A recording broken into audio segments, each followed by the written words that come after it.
Ya, jadi drivernya pun bisa dua, satu bajai bisa dua, yang pagi shift pagi gitu, setelah jam 2 untuk shift malam ya. Jadi ada dua supir bajai di situ.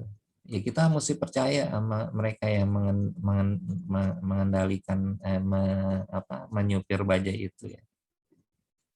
Nah, tinggal kita siap-siap untuk bekerja keras, ya. Energy to work hard. Kita siapkan energi karena ternyata nyupir itu capek, ya.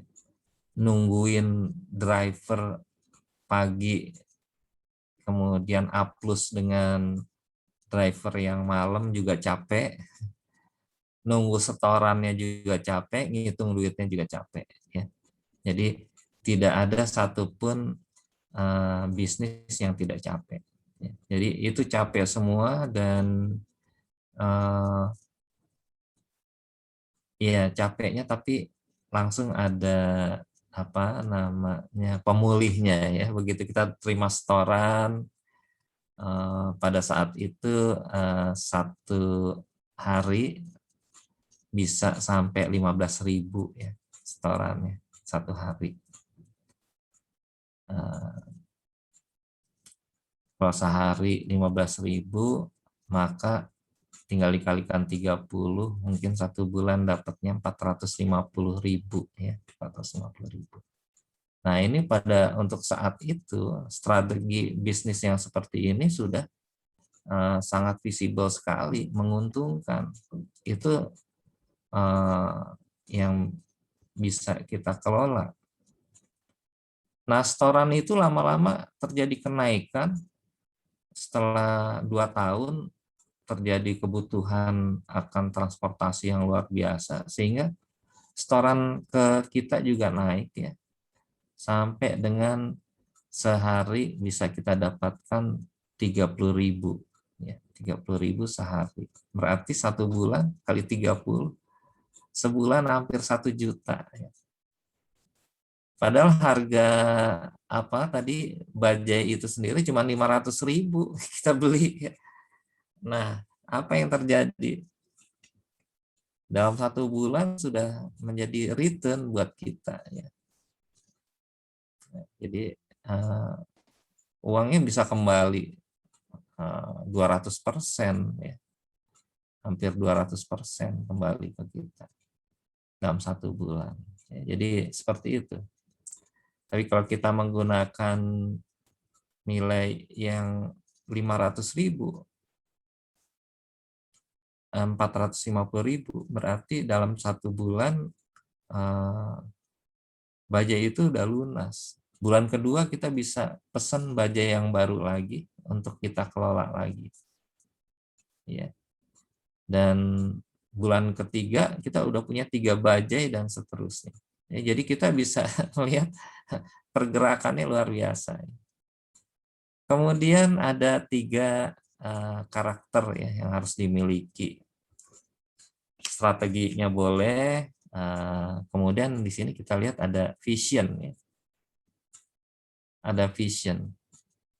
Ada visi. Bagaimana kita bisa melihat kepada masa yang akan datang, kita melihat ke depan ya. Kita berstrategi untuk ya kalau kita melihat secara manajemen, kita membutuhkan suatu visi ke depan, misalnya 2 tahun kemudian apakah kita tetap menggunakan bajai, ya ini menjadi pertimbangan kita. Ya. Jadi pada saat itu saya melihat 3 tahun ke depan itu bajai itu masih berkembang ya, pada saat itu. Ya. Dan betul saja terjadi kebutuhan akan bajai yang luar biasa untuk kemana-mana ke lain wilayah gitu ya. Bajai ini dibutuhkan ternyata. Dan itu menjadikan saya pada saat itu beli lagi bajai ya. Nah, jadi kalau teman-teman perhatikan return-nya yang besar, perputaran modalnya cepat, dan kita bisa memiliki banyak alat pada saat itu, alat transportasi. Nah, kita bisa visi ke depannya itu bagaimana mengembangkan bajai yang lama kita jual ya. Setelah umurnya 4-5 tahun, bajai itu saya jual. Ternyata apa yang terjadi? Kalau mobil harganya turun, kalau bajai harganya naik. Ya. Saya belinya 500.000, begitu saya jual setelah 5 tahun, harganya 3,5 juta. Setelah 6-7 tahun, bajai saya bukannya turun harganya, tapi saya bisa jual dengan harga 7,5 juta. Ya. Jadi kalau ada teman-teman yang punya saudara, punya bajai, jangan kepikiran, bisnisnya bajai ya, gitu ya. Nah, tapi kita bisa melihat kalau bajai itu dijual, harganya bisa 45 juta saat ini. Ya. Sama dengan mobil second ya harganya. Mobil-mobil yang dijual di mana? Di Bluebird ya, full Bluebird itu harganya kan ada yang sekitar antara 50 sampai dengan 90 juta ya. Nah, harga bajai bisa sekitar itu. Apanya yang mahal di bajai itu? Adalah suratnya ya. Surat daripada surat usahanya itu, surat izin usaha, siupnya, surat izin usaha. Nah, itu yang mahal ya. Jadi boleh jadi bisnisnya apa tuh bajai ya, kayaknya jijik gitu ya. Padahal itu menghasilkan uang yang luar biasa. Sekarang ini banyak usaha-usaha yang teman-teman bisa membayangkan dari tampilannya jijik ya. Seperti usaha sampah. Itu pengusaha sampah itu rata-rata mobilnya banyak dan banyak mobil mewahnya.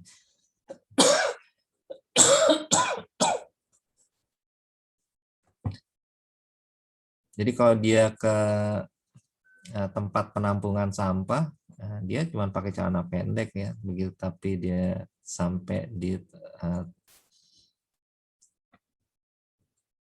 lapaknya itu masih kelihatan kotor, tapi begitu dia masuk ke ruangannya, mungkin fasilitasnya ada AC, ada TV ya, seperti itu. Nah, jadi apalah usahanya, kita nggak perlu melihat usaha ini kotor katanya gitu, jijik ya dan sebagainya. Kita yang penting melihat ke depannya gimana. Ya. Kemudian selain kita bisa melihat, kita juga bisa mulai mendorong kegiatan-kegiatan kita ke arah sana. Kita abdikan untuk ya mencari nafkah ya, atau mungkin mengupayakan membuka lapangan kerja, peluang kerja dan sebagainya. Dan yang ketiga adalah strategi akan bisa memberikan suatu komitmen to excellence untuk menjadi yang terbaik ya. Terbaik bagi bisnis kita, terbaik bagi lingkungan kita ya, terbaik bagi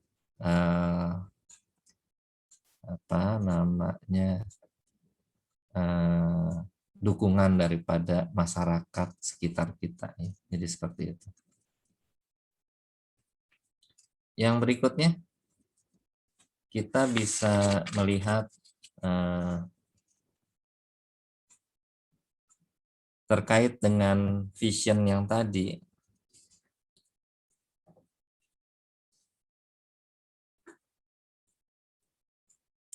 Visi biasanya menjadi suatu bagian atau bisa merupakan aset yang penting di dalam suatu usaha. Karena biasanya menunjukkan kemampuan untuk membayangkan realita yang bahkan belum ada.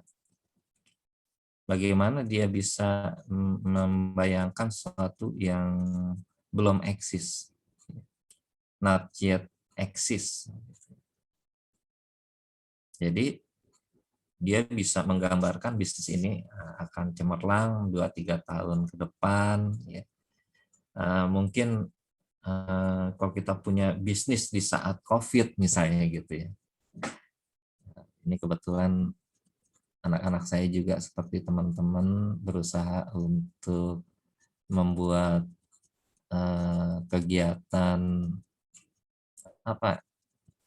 jual-jual gitu ya lewat Gojek dan sebagainya. Ternyata memberikan peluang-peluang yang cukup baik ya.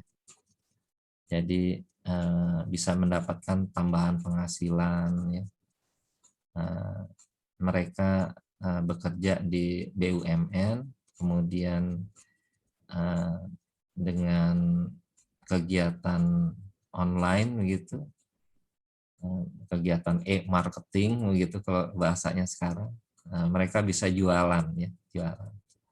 Dan ini teman-teman juga saya yakin banyak yang melakukannya. Nah, kadang-kadang apa yang didapatkan bisa menjadi pemasukan yang utama ya.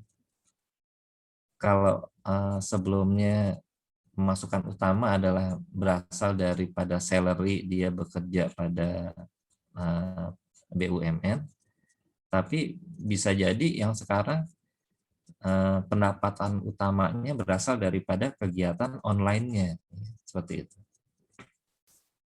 Yang kedua adalah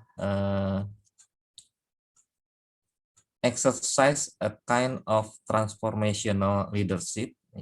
Kita bisa melakukan semacam kepemimpinan transformasional. Jadi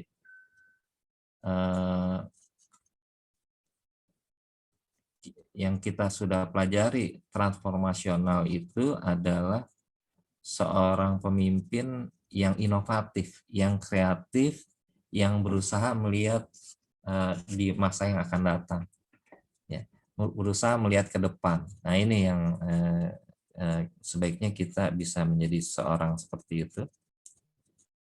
Able to share with others, ya, mampu berbagi dengan orang lain. Jadi kita bisa melihat di sini selain kita diharapkan menjadi pemimpin yang transformasional, ya, sini, tapi juga able to share with others. Ya. Jadi upayakan karena peluang bisnis yang online itu saya melihat potensinya cukup besar ya. Oleh karena itu jangan pelit untuk berbagi. Berbagi pengalaman, berbagi tips, berbagi keuntungan ya. Seperti itu. Share with others ya. Dari 100 yang teman-teman dapatkan ada bagian orang lain 2,5 ya. Kalau kita punya 100 juta, maka 2,5 juta itu harus diberikan kepada orang lain. Kepada siapa, Pak? Ya, kepada yang membutuhkan, ya, yang membutuhkan. Nah ini. Tapi kalau teman-teman punya 100 perusahaan misalnya begitu, teman-teman bisa bagikan perusahaan itu 2,5 perusahaan dari 100 yang Anda miliki sebagai wakaf mungkin ya, wakaf. Nah, ini saya mau wakaf. Loh, mau diwakafkan apa Pak? Apakah bangunan? Oh, bangunan nanti habis juga ya kan. Kalau gitu saya wakafnya wakaf perusahaan aja yang langsung berputar berproses gitu ya. Mungkin ya nggak usah jauh-jauh pakai blockchain ya. Bagaimana kita berstrategi wakaf itu bisa menjadi turun temurun ya, jadi seperti itu. Kalau teman-teman zakat saja ya, dikelola secara profesional yang sekarang ya, maka dana zakat yang sekarang itu bisa di dalam bentuk kegiatan-kegiatan yang produktif, sehingga zakat itu bisa terakumulasi terus ya, seperti itu. Dijakatkan kepada 8 asnaf itu ya. Maaf ini saya perlu dukungan fikih muamalahnya misalnya kan gitu ya. Saya mau zakat nih ya kan, ke Bapak ya, Pak, saya melihat Bapak membutuhkan zakat ya. Bapak nggak bisa terus-menerus minta-minta kepada orang lain ya. Selain mungkin orang lain akan jengkel, kesal dan sebagainya, Bapak bisa mendapatkan zakat ini. Tapi Pak, ya, zakat ini diharapkan nanti Bapak bisa di tahun yang akan datang itu bisa berzakat ya gitu. Jadi mendevelop satu zakat yang produktif ya, seperti itu ya. Jadi teman-teman bisa membayangkan seseorang menerima zakat jangan kecil-kecil ya.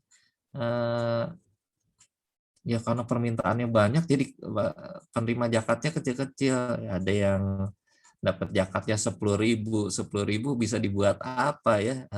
Beli apa namanya? Beli nasi kotak udah habis ya, seperti itu. Ya, kalau bisa zakat itu dari dalam bentuk pancing ya. Yang bisa kalau orang lapar, kalau makan ikan dikasih ikan sekali makan habis ya. Maka belikan dia pancing ya, sehingga orang yang mendapat zakat ini ibarat kata dia nerima pancing, bisa mancing ikan ya. Kalau dia lapar dia bisa mancing ikan dan sebagainya, kemudian dia masak ya. Dikasih caranya sehingga pada suatu saat dia bisa berbagi ikan ya, bisa semacam revolving fund ya, revolving fund seperti itu. Nah, jadi zakat maupun wakaf itu bisa dikelola secara profesional. Nah, ini mudah-mudahan pemerintah bisa dengar juga ya lewat kalaupun lewat kelas ya, kelas kita. Jadi ini bisa menjadi satu dorongan ke depan bagaimana strategi kepemimpinan wirausaha ya. Yang berikutnya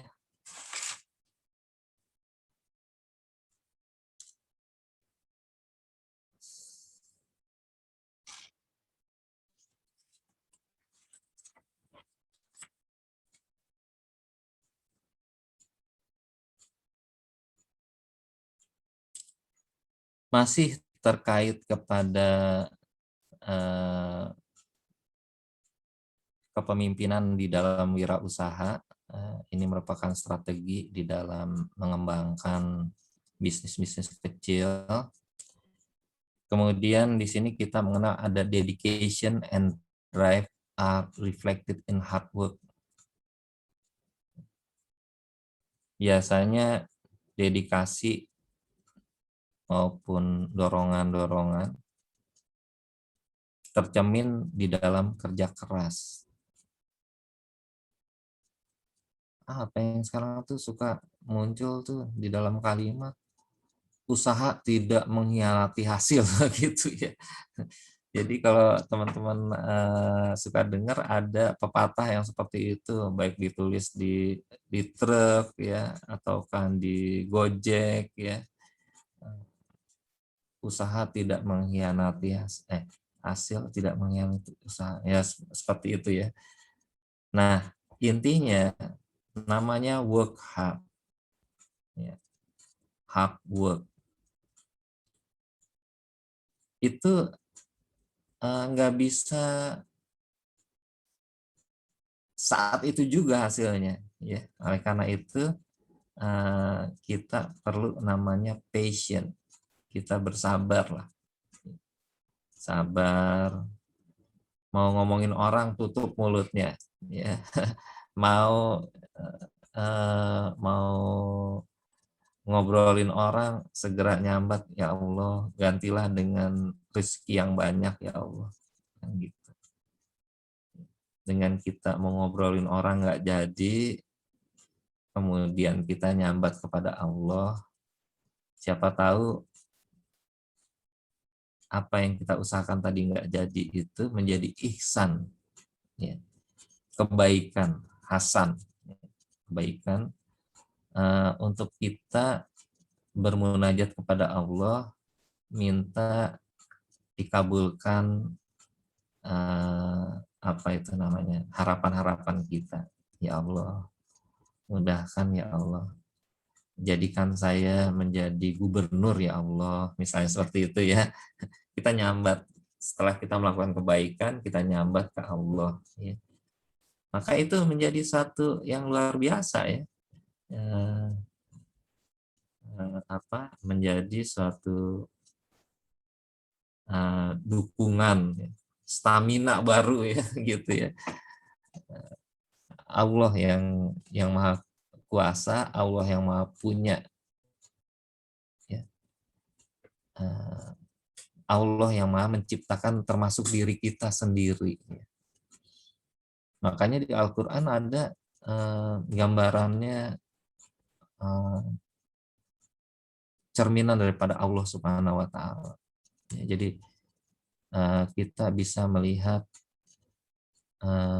pasti manusia ini ingin satu puncak ya, kejayaan. Makanya Allah gambarkan di dalam Al-Qur'an itu ada salah satu surat terkait dengan kerajaan ya, mulk di sana ya.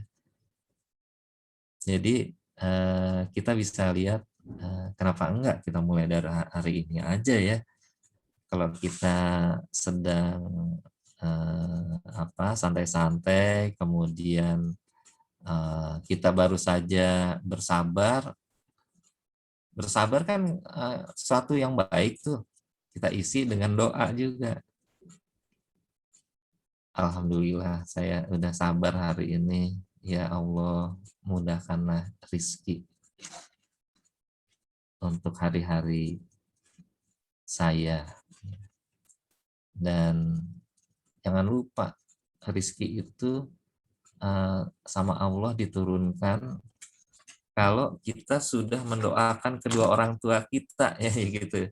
Nah ini jangan dilupakan ya, pagi-pagi itu doa Robik Firli wali walidaya warhamhuma kama robaini shaghira. Turun itu rizki insya Allah ya, dimudahkan rizkinya. Kok kemarin-kemarin susah, kok sekarang mudah, karena kita sudah mendoakan orang tua ya. Jadi itu jangan lupa doa kepada orang tua. Nah, dedikasi itu bisa dalam bentuk willingness to work long hours. Work long hours. Ya, kita anggap sebagai hobi aja ya. Kalau orang sudah merasa hobi, itu kerjanya bisa berjam-jam kan, ya. Kita bikin hobi aja baca Quran misalnya gitu. Wah, bisa berjam-jam kita baca Qurannya, iya kan? Seperti itu. Bisnis ini kita anggap hobi aja. Maka di dalam menjalankan bisnis itu kita tidak terasa capek karena hobi, ya kan, berdasarkan hobi. Ya. Jadi willingness to work long hours can be done. Ya, jadi jangan sampai kita repot dengan itu karena udah menjadi hobi kita, ya, hobi. Kemudian ada internal motivation. Motivasi dari di dalam, ya, dari dalam diri kita. Ya. Seperti tadi, menjadikan itu sebagai hobi, terdorong sebagai motivasi. Ya. Kita nggak merasa lelah untuk itu, karena itu hobi kita, itu mainan kita. Ya. Jadi kita asik kalau melakukan itu. Jadi sehingga ke badan juga nggak ngerusak, ya, ke mata juga seger terus matanya kan gitu ya. Karena kita melakukan sesuatu yang kita sukai. Ya, gitu. Bisa dikatakan yang berikutnya adalah komitmen intelektual untuk perusahaan. Nah, jadi di mana ilmu kita di situ yang kita upayakan untuk kita wujudkan di dalam perusahaan. Ya, jadi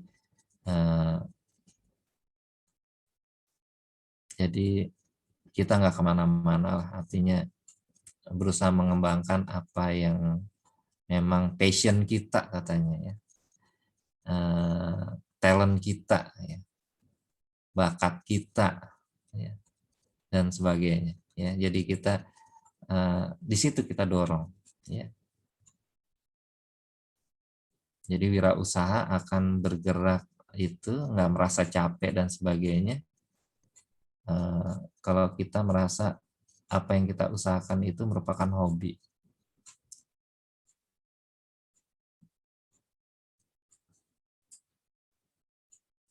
Maaf. Kemudian adalah strong enthusiasm for work and life. Antusias yang kuat, ya, untuk kita bisa melakukan pekerjaan maupun menjalani hidupnya. Jadi kita bisa enthusiasm.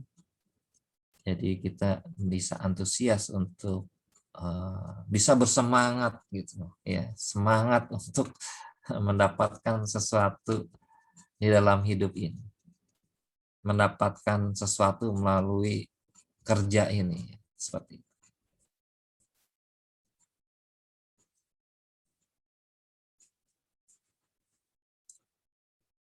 Entrepreneur leadership yang berikutnya tadi, sebagaimana kita ungkap sebelumnya, yang sekarang kita coba dalami adalah to achieve excellence. Bagaimana kita menjadi unggul, ya, sebagai pendiri bisnis dan pemilik usaha. Kita memerlukan satu, understand the customer, memahami pelanggan, ya. Jadi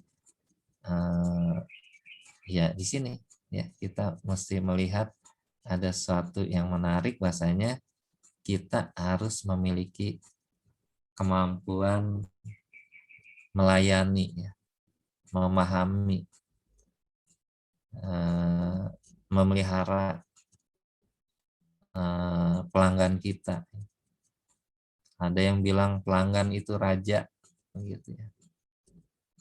Nah, itulah yang kita harus lakukan,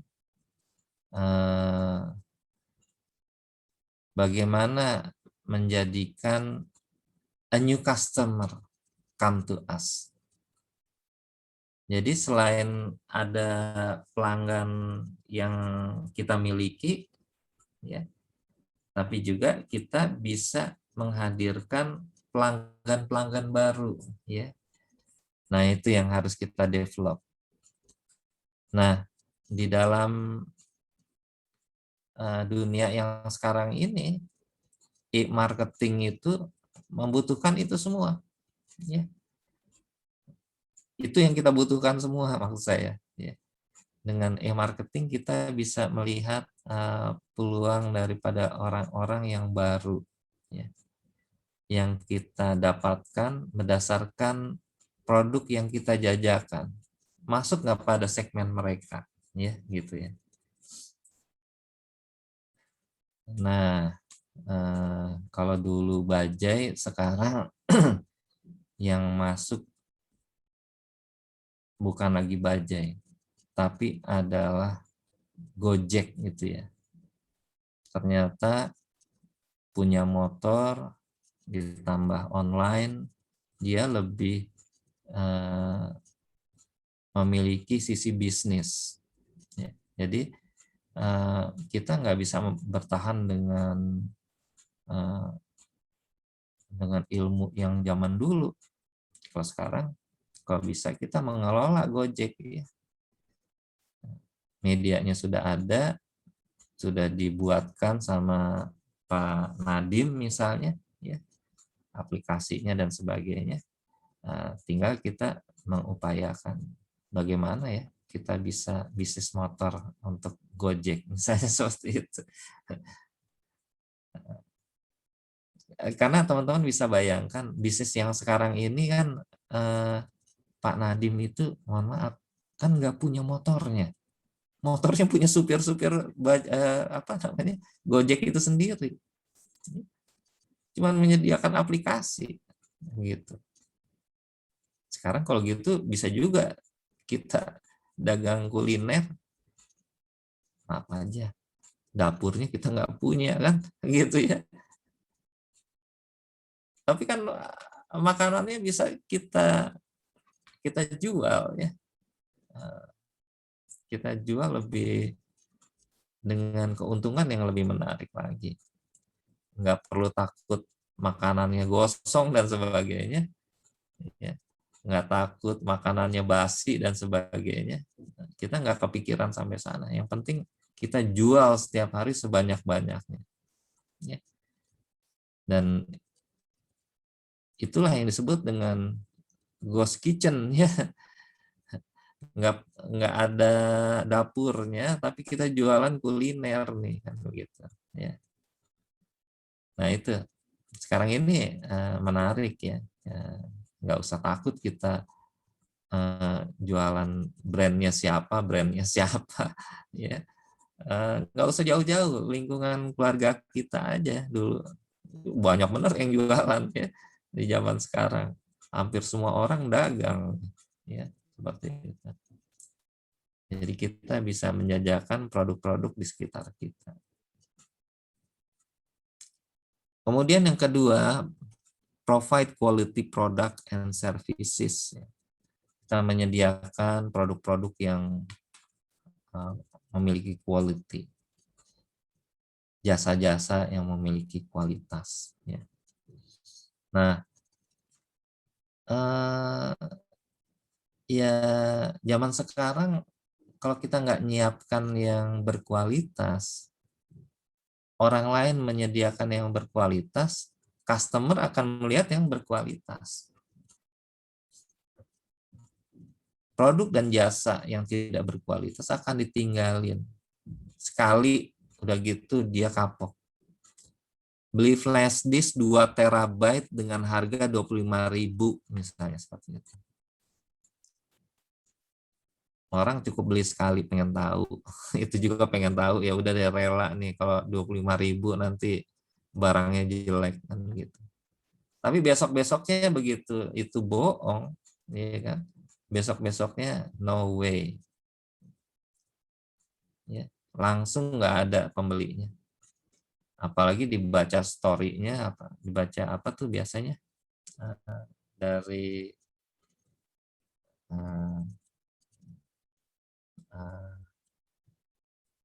message pelanggannya itu kan ya, komen-komennya itu semuanya komennya miring, wah udah deh.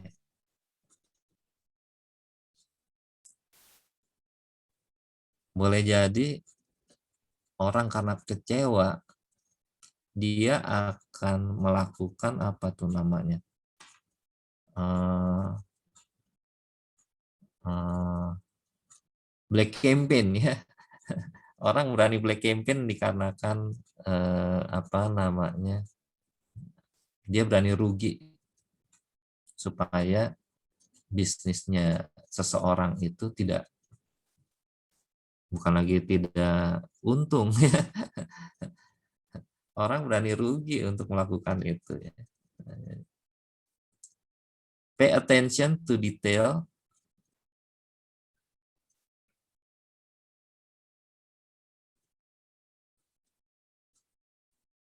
Kalau di Imam Satibi bilang strateginya daruriyat. Keadaan darurat ya oke-oke aja lah. Yang penting bisa hidup ya kan. Tapi setelah itu jangan pakai strategi darurat melulu gitu misalnya kan gitu. Tapi strategi yang berikutnya hajiat. Ya. Produktif. Tampilkan yang lebih baik. Ya. Kemudian setelah itu Imam Satibi bilang pay attention to detail. Refinement. Ya. Bukan hanya kuantitas diproduksi seperti yang tadi disampaikan Hajia, tapi sekarang how to create the quality. Ya kan gitu ya. Kualitasnya gimana? Jadi pertama darurat, yang kedua kuantitas kira-kira kan gitu. Yang ketiga quality, ya. Siapkan bahan-bahan yang berkualitas ya sehingga manfaatnya bisa ya, customer nggak kemana-mana, ngeliriknya ke situ terus ya biasanya seperti itu. Nah itu yang disebut dengan continuous learn ya. Kita selalu belajar terus ya, jangan long life education, belajar sepanjang masa, dan kita perlu dikelilingi dengan orang-orang baik. Makanya Rasulullah bilang Jumat ke masjid pagi-pagi, iya kan, duduk di depan. Biasanya yang duduk di depan tuh orang-orang yang ternama, orang-orang pangkat, orang-orang yang memiliki jabatan. Ya. Nah, apa dampaknya? Kalau di sholat Jumat bisa kita berdampingan di kanan kita Bapak Jokowi, sebelah kiri kita Pak Ma'ruf Amin misalnya seperti itu. Teman-teman bisa bayangin nggak tuh rezeki kita berapa, iya kan? Nah itu, surround themselves with good people. Kalau bisa kanan kiri depan belakang kita orang-orang ternama ya. Depan kita Pak Jokowi, samping kiri kita Pak Erick Thohir, sebelah kanan kita Pak Sandiaga Uno, sebelah belakang kita siapa gitu ya. Jadi kita bisa bayangkan berapa tuh rezeki kita pada saat itu. Ya. Gimana kalau kita dari satu arah ditawarkan 3 miliar, ada 4 mata angin itu ya, menjadi 8 miliar. Ya, seperti itu. Kalau 3 berarti 12 miliar. Jadi itu ya.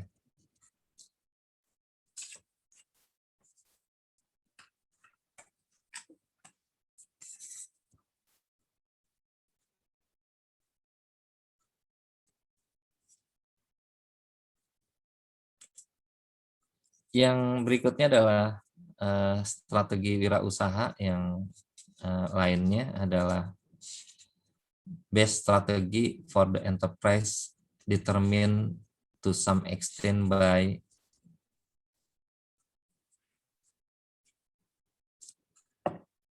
yang pertama adalah peluang.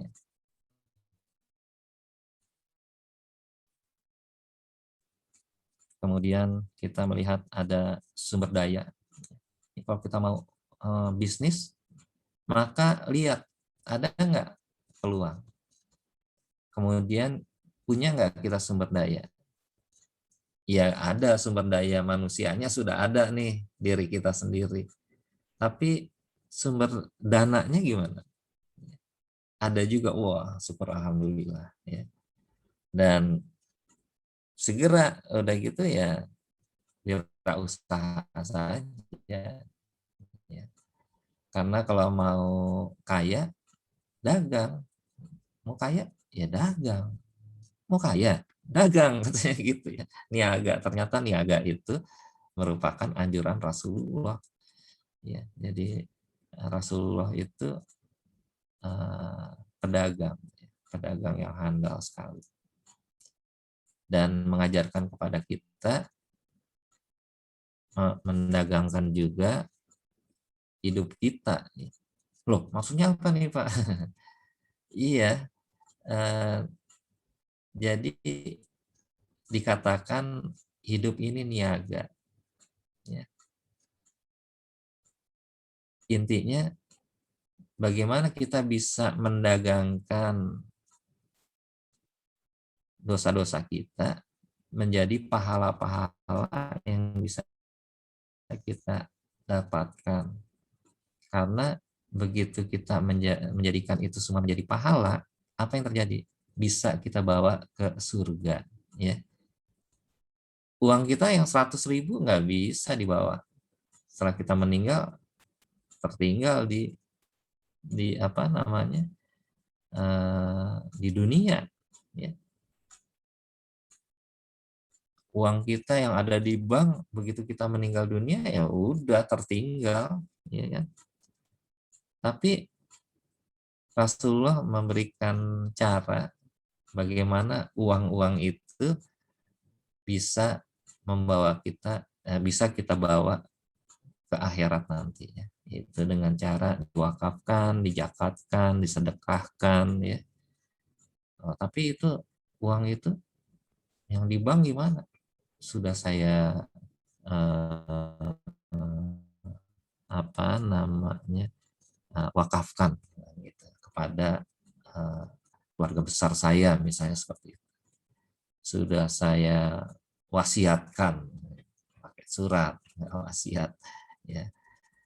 Sudah saya hibahkan, ya. Jadi begitu kita meninggal, otomatis itu semua bisa kita, terbawa sama kita ke dalam kubur. Karena yang menemani kita sampai dengan hari kiamat nanti adalah amalan kita, katanya ya, seperti itu.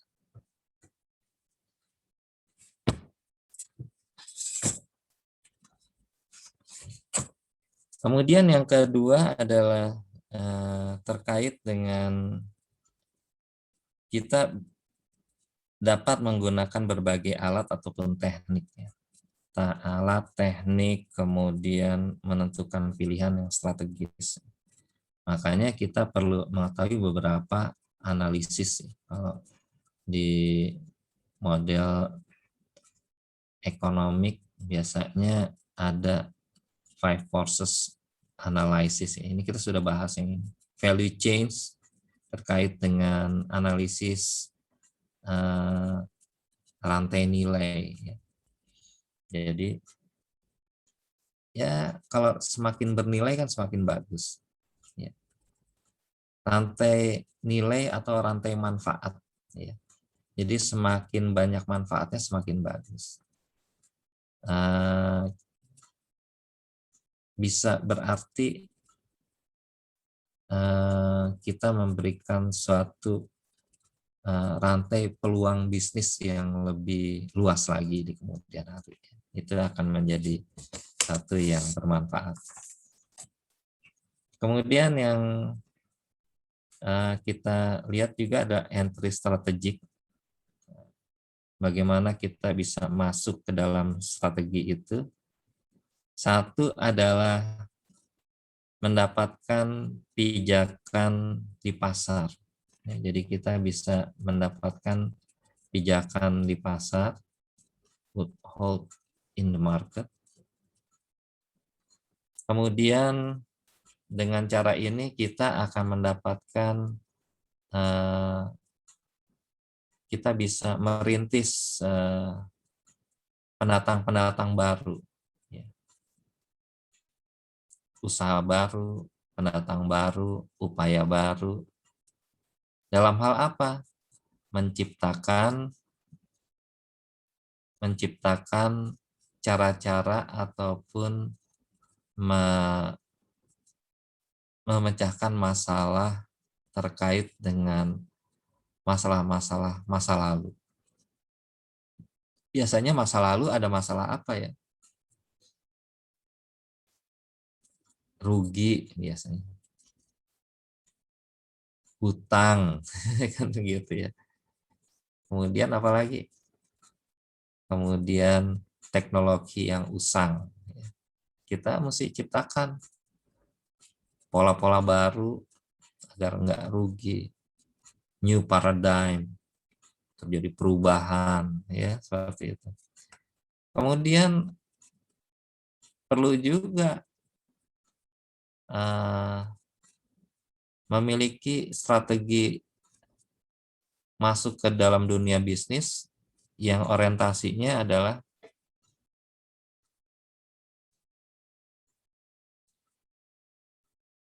memenuhi kebutuhan pelanggan. Memenuhi kebutuhan pelanggan dengan satu yang baru dan unik. Kalau kemarin-kemarin ketemu pelanggannya melalui tatap langsung begitu. Sekarang pakai Zoom misalnya. Tapi belum ketemu nih bagaimana sampai orang mau jualan mobil aja susah sekarang.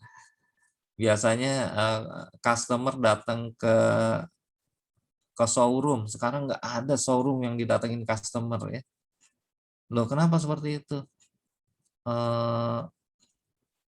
Customernya juga bukannya nggak mau beli mobil, tapi uangnya nggak ada gitu ya. Ini tentu suatu yang baru, problema baru. Tapi customer untuk beli kuliner itu banyak sekali ya. Jadi yang laku sekarang makanan kuliner ya, kuliner. Semua orang jualan makanan semua ya. Dan sampai saat ini belum ada suatu titik jenuhnya ya. Apalagi ini bulan puasa, wah rame bener nih yang jualan makanan ya. Yang berikutnya imitative new entry. Kita bisa imitasi. Imitative usually we use imitasi. Meniru ya. Ini AM ya. Amati, tiru ya. Kemudian modify, rubah ya seperti itu.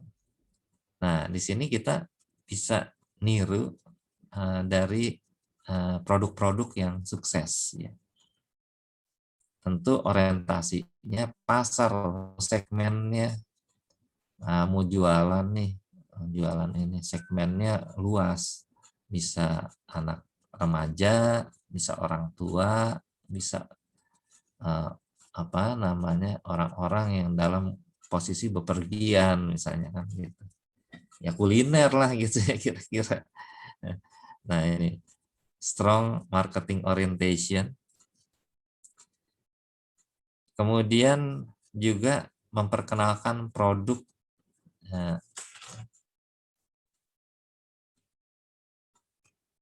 ya. memperkenalkan produk atau layanan dasar yang sama dengan segmen pasar lainnya. Jadi ya kalau kita membuka layanan online makan ayam goreng, kita nggak memerlukan lagi menyediakan wastafel dan sebagainya. Ya. Sekarang ini banyak perguruan tinggi yang tidak lagi bisa menunjukkan kebolehan gedungnya, ya. Sudah tidak lagi berlaku. Kalau dulu lihat gedungnya, wah bagus nih, saya bagus nih jadi mahasiswa di sini dan sebagainya. Sekarang nggak bisa. Ya. Fisik gedung sama sekali nggak kelihatan. Mau makan Kentucky Fried Chicken, perlu datang ke gerainya? Tidak perlu. Mau gerainya sekarang cuman luasannya 2x2 meter, itu nggak jadi masalah. Ya. Yang penting saya mau makan Kentucky Fried Chicken. Jadi produknya sekarang yang menjadi utama. Basicnya adalah produk. Basicnya adalah pelayanannya. Ya. Jadi nggak lagi menekankan fisik. Wah, saya mau ke bank, nggak perlu lagi sekarang. Mau tahu berapa saldo, pencet aja SMS banking, misalnya seperti itu ya. Jadi jarak jauh aja, nggak perlu tahu siapa lagi direktur yang ada di sananya, ya. Nggak perlu ketemu juga, ya. Nggak perlu ke kantornya juga dan sebagainya. Ya, jadi itu yang harus kita perhatikan pada saat ini. Nah, semua paradigmanya sudah berubah. Boleh jadi pada satu saat kita mengenal bank-bank yang ada di dalam transaksi, tapi tidak ada secara fisik. Ya. Sekarang udah mulai kan, ya ada pergerakan ke sana. Ya. Nggak perlu gedungnya sekarang. Gedungnya ada di Maya aja, di perhelatan Maya aja. Tapi sudah ada, nggak ada lagi secara fisik.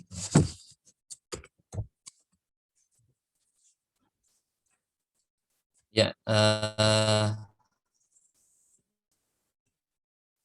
ini mungkin yang kita cukupkan sampai di sini untuk hari ini.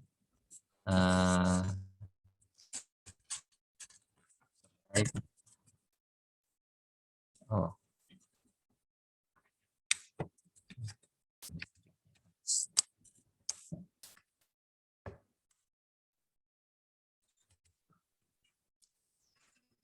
yang berikut adalah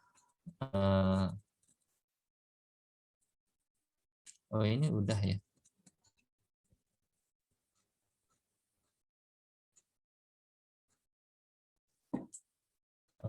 Ini yang baru. Yang pertama adalah mendapatkan pijakan di pasar. Ini lanjutan yang tadi, tapi ada item yang baru. Di antaranya adaptive new entry. Jadi melihat kepada pendatang-pendatang baru yang penuh dengan kemampuan menyesuaikan. Jadi apa yang harus dilakukan yaitu adalah menawarkan produk. Tentu dengan layanan yang agak baru juga. Jadi kita bisa menawarkan kalau sekarang ya secara online, ya kan. Dan pembayaran nggak harus online juga, tapi cash on delivery, ya kan gitu ya. Jadi memberikan kenyamanan, mau bayar bagaimana nih? Wah, kartu kredit nggak punya, saya nggak punya kartu kredit. Ya udah Pak, bayar di tempat aja. Boleh gitu ya. Jadi